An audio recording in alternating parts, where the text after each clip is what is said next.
Cleopatra's death by snakebite is history's most famous suicide, but modern evidence proves the snake story is physically impossible.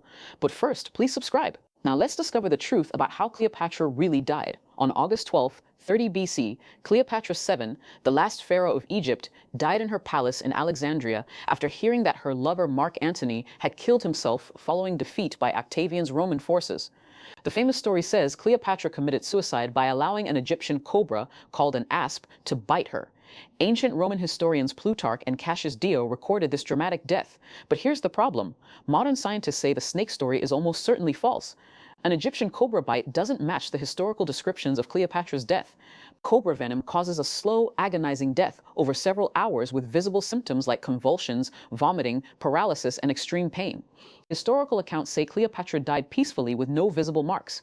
Ancient sources describe Cleopatra looking calm and beautiful in death, lying on a golden couch as if sleeping.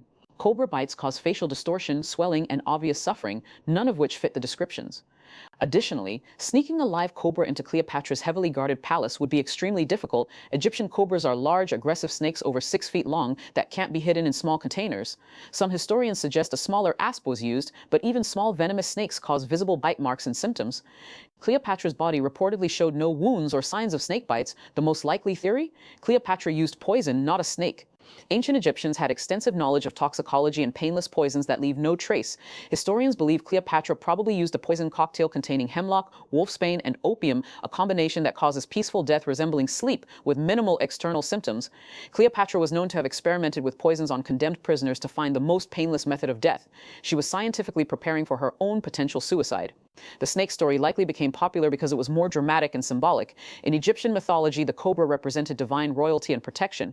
Dying by cobra was poetic and noble. Romans who recorded her death may have embellished the story because snake suicide sounded more exotic and Egyptian than simple poison, making better propaganda against their enemy. Here's the tragic irony. Cleopatra didn't need to die. Octavian had no intention of killing her.